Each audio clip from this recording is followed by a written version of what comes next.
chapter number 7, verse number 47 to 50. Manusmriti chapter number 9, verse number 225. Manusmriti chapter number 11, verse 151. Alcohol is also prohibited in Rig Veda, book number 8, hymn number 2, verse number 12, and Rig Veda, book number 8, hymn number 21, verse number 14. Alcohol is even prohibited in the Bible. If you read the book of Proverbs, chapter number 20, verse number 1, it says, wine is a mocker, and whoever drinks it, he is deceived. Further, it's mentioned in the book of Ephesians, chapter number 5, verse number 18, that be not drunk with wine. Besides alcohol, Surah Maida, chapter 5, verse number 90 also speaks about gambling and fortune telling. Gambling is prohibited in Hindu scriptures. It's further mentioned in Rig Veda, book number 10, hymn number 34, mantra number 3 to 13. It's against gambling. Gambling is also prohibited in Manusmriti chapter number 7, verse 47. It's also prohibited in Manusmriti chapter number 7, verse number 50. Manusmriti chapter number 9, verse number 221 to 228. It's also prohibited in Manusmriti chapter number 9, verse number 258. Besides gambling, even fortune telling is prohibited in Manusmriti chapter number 9, verse number 258 to 262. Similarly, if you read the Bible, gambling and fortune telling is also prohibited in the book of Isaiah, chapter number 65, verse number 11 to 12. Further, mentioning about other similarities, the Quran mentions in no less than 4 different places. In Surah Baqarah, chapter number 2, verse number 173. In Surah Maida, chapter 5, verse number 3. In Surah Anam, chapter number 6, verse 145. And Surah Nahl, chapter number 16, verse number 115. Hurrimat alaykumul maytutu waddamu walahmul khinzir. Forbidden for you for food are dead meat, blood, the flesh of swine, and any food on which any name besides Allah's name is taken. Clearly, in no less than 4 different places, pork is prohibited in the Quran. Pork is also prohibited in the Hindu scriptures. In Manusmriti chapter number 5, verse number 19, it says, whoever is twice born, referring to the Brahmin, they shall not have mushroom, dung heap, pig, village cock, onion and garlic. Whoever does that will fall. That means it is prohibited for a Brahmin to have pork. It's further mentioned in Vishnu Sutra, chapter number 5, verse number 49, that whoever sells the forbidden meat, talking about pork, he'll be punished in the same way. That means either his hand or his foot will be chopped off. Nowhere in the hadith of the Quran it's mentioned that if you sell pork, your hand or your feet will be chopped off.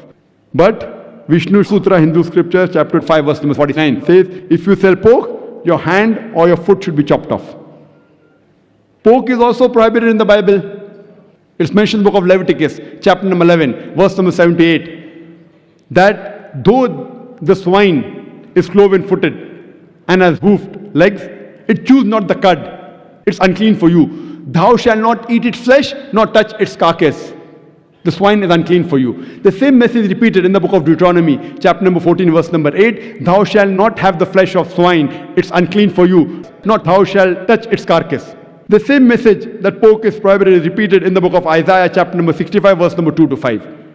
Even about dead meat, about having blood, and any food on which any name besides Allah is taken is also prohibited in the Bible. Time will not permit me to give the references. Refer to my video cassette, Similarities Between Islam and Christianity, for more details. I'll just give one more last similarity which is very important. That's about hijab. And we know very well that the 6 criteria for hijab in Islam according to the glorious Quran and the Sahih Hadith. The first is the extent. For the man, it's from the navel to the knee. For the woman, the complete body should be covered. The only part that can be seen are the face and the hands up to the wrist. Some scholars say even this should be covered. The remaining 5 criteria are the same for the man and the woman. The second is the clothes they wear, it should not be tight-fitting. The clothes should not reveal the figure. The third, it should not be transparent or translucent so that you can see through. The fourth, it should not be so glamorous so that it attracts the opposite sex. Fifth, it should not resemble that of the unbeliever. And sixth, it should not resemble that of the opposite sex. To the Indian, they say Hindi.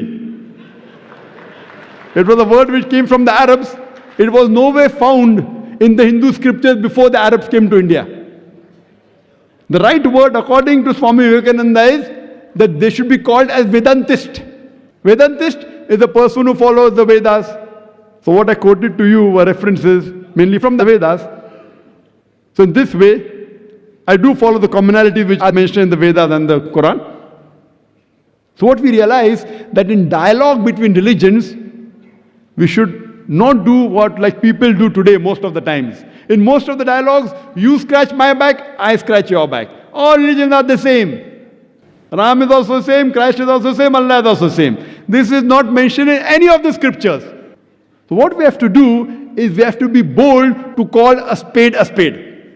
And believe me, I speak about different religions in India, being a country which is a multi-religious country. Many religions it has.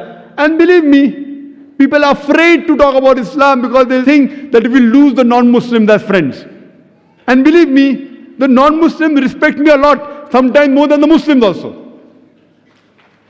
And just to give you an analysis, just to end my talk with analysis, and Dr. Ahmed ibn Saifuddin, before my talk, he read some report from Indian Express, and just 10 days back, on the 22nd of February 2009, one of the leading English newspapers of India by the name of Indian Express, it published a supplement on Sunday by the name of the 100 most powerful Indians in 2009. And along with the list of 100 most powerful people, they gave the reasons that powerful doesn't mean a person who's excellent. Powerful doesn't mean a person who is famous. It may include these, but their powerful means a person who's influential. Somewhat similar to what Michael H. Hart wrote, the 100. So when they say, what we say powerful is influential people in a population of 1 billion plus. And India has about 1.2 billion people. And they say the list keeps on changing, depending upon the influence that people have. And along with this 100 most powerful Indians, they gave a list of another top 10 list of top 10. Who are top 10 politicians in India, who are top 10 film personalities in India, who are top 10 sportsmen in India, etc., etc. And one list was top 10 spiritual gurus. And in this list of top 10 spiritual gurus, Alhamdulillah, according to them, Allahu Alam, right or wrong, they placed me number 3. The point I'm mentioning this is not because my name appeared there. The point to be noted that in the list, number 1 was Baba Ramdev. Number 2, Shri Shri Ravi Shankar. Number 3 was Dr. Zakir Naik. 4th was Amma the Hugging, and so on and so forth.